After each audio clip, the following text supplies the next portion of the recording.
Finally গঙ্গার ধার, আমাদের কলেজ ঘাট। বহরমপুরের এই জায়গাটা সবার কাছে অত্যন্ত প্রিয়। তবে জানো তো, আমার খুব একটা মনে পড়ে না যে আমি সরস্বতী পুজোতে কলেজ ঘাটে আদৌ এসেছি কি না। যাই হোক, আজকে এসেই তো আমি আগে ফটোশ্যুট করতে শুরু করে দিয়েছি।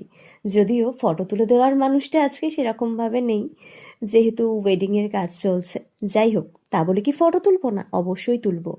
তবে আজকে ছিল ভীষণ ভিড় কলেজ ঘাটে, যেটা আমার একদমই ভালো লাগছিল না। আমি একটু গ্যাঞ্জামটাকে আজকাল অ্যাভয়েডই করছি, অত মাছ ভালো লাগে না।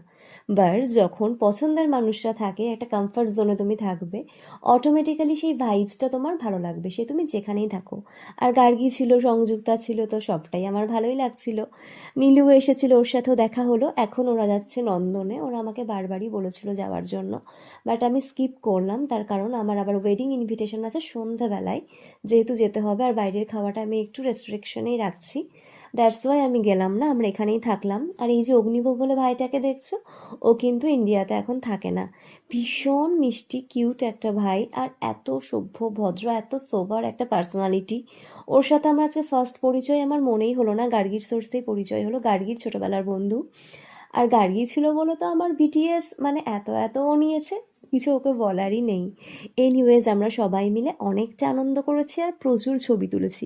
কিন্তু ওই যে আমার একটা প্রবলেম, ছবি তুলেই হয় না। যাই হোক, কলেজ ঘাট থেকে আমরা আরেকটু এগিয়ে এসে আর একটা ঘাটে চলে আসলাম, এবং ওইখানে এসে দেখলাম এই ঘাটটাতে তো আমরা আজ অবধি কখনোই আসিনি, এত সুন্দর বাঁধানো। তারপর আমি একটু সানিকে কল করেছিলাম যে সানি, তুমি তো আছো অন্তত বহরমপুরে, আমার কয়েকটা ছবি তুলে দেবে আর দেখাও হয়ে যাবে। তো সানি গোপালদা দুজনেই এসেছিল। সত্যি ওদের মতন বন্ধু পাওয়া, দাদা পাওয়া খুব ভাগ্যের ব্যাপার। ওরা এসে আমার সত্যি মনের মতন করে ছবি তুলে দিয়েছে, আর আমি ভীষণ খুশি হয়ে গেছি। হ্যাঁ, মানছি, যার কাছে আমি ছবি তুলে অভ্যস্ত সেই মানুষটা নেই, তাতে কি হয়েছে, আমাদের টিমের সবাই তো আছে।